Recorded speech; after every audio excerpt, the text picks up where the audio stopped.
Deep in the Mesoamerican jungle, Jaguar Paw and his father, Flint Sky, were on a hunting mission to catch a tapir. They were accompanied by their fellow tribesmen from their village. Suddenly, they stumbled upon a group of refugees who looked terrified and exhausted. The leader of the refugees approached Flint Sky and explained that their homes and lands had been destroyed, leaving them with nothing. They begged for permission to pass through the jungle, seeking safety and a new place to call home. After listening to their plea, Flint Sky granted them permission to cross their land. As Jaguar Paw and his tribesmen returned to their village, Flint Sky sat his son down and shared some wise words. Jaguar Paw, don't let the fear and sadness of those refugees affect you. Their troubles are not ours. We must stay strong and focused on our own path.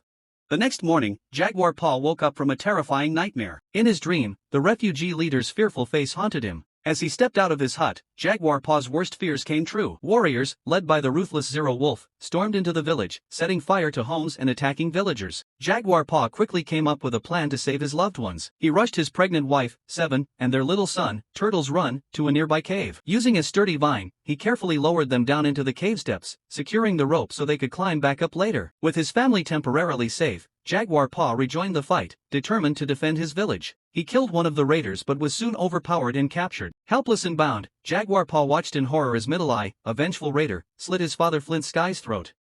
Before leaving with their prisoners, Snake Ink, one of the raider captains, noticed Jaguar Paw's anxious gaze toward the cave. Suspicious, Snake Ink investigated and discovered the tied-off vine hanging into the cave. With a cruel smile, he cut the rope, trapping Seven and Turtle's Run inside. The raiders dragged him and the other captives into the jungle, leaving the devastated village behind. As they journeyed through the jungle, Jaguar Paw and his fellow captives soon merged with another group of raiders. To Jaguar Paw's dismay, these raiders had also taken the refugees he met the previous day prisoner. The captives were tied together, forced to march single file through the dense jungle. Coco Leaf, a wounded refugee tied to the same pole as Jaguar Paw, stumbled and almost fell off a steep cliff. Jaguar Paw and the others strained with all their might, pulling Coco Leaf back to safety. Middle Eye, their ruthless guard, watched with a mix of surprise and admiration. Look at these slaves, Middle Eye thought. They're stronger than they seem. But Middle Eye's admiration was short-lived. With a cold-hearted gesture, he cut Coco Leaf loose and pushed him off the cliff. The wounded refugee's screams echoed through the jungle as he plummeted to his death.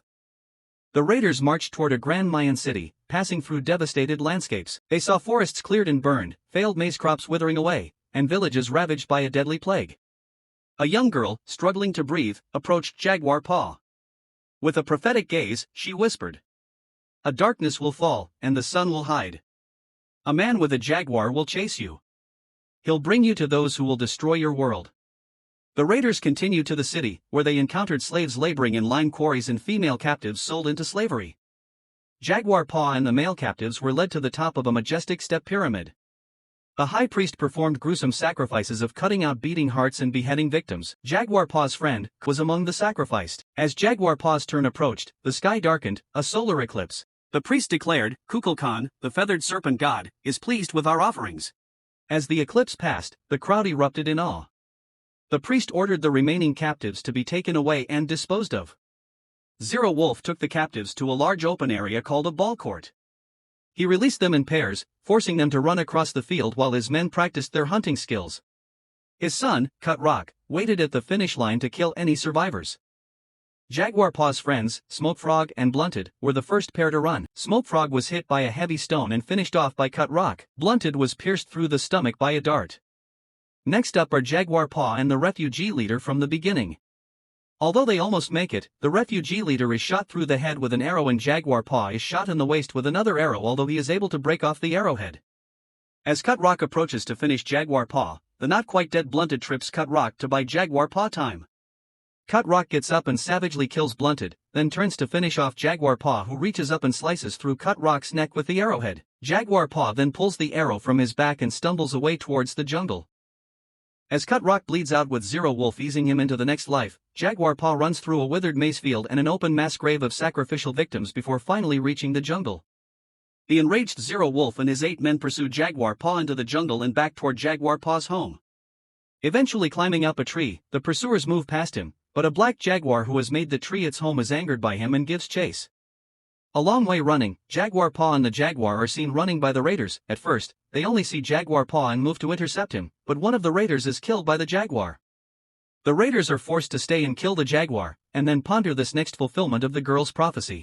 Another raider killed when a venomous snake bites his neck. Jaguar Paw was trapped between the raiders and a tall waterfall. To escape, he jumped into the water below. Miraculously, he survived. From the riverbank, he shouted, "Now you're in my land." Jaguar Paw challenged the raiders.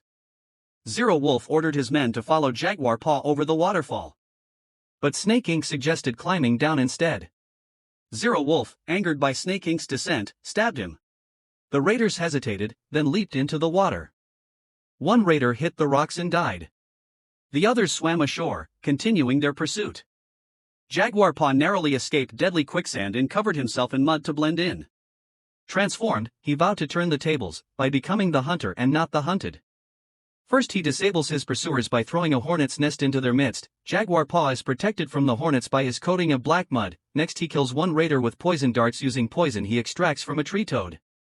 This leads to his showdown with the sadistic Middle Eye, who Jaguar Paw bludgeons to death with the Mayan war club of the raider he just killed.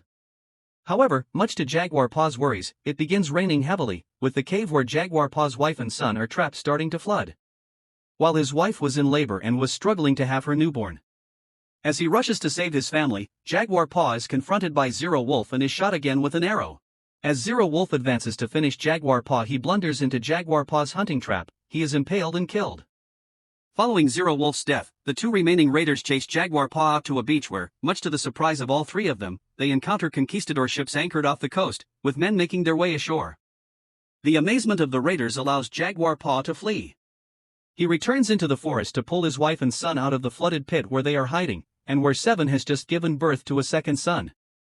As the reunited family look out from the forest towards the Spanish ships, Seven wonders if they should go to them, but Jaguar Paw says they should return to the forest in search of a new beginning. Thanks for watching this video to the end.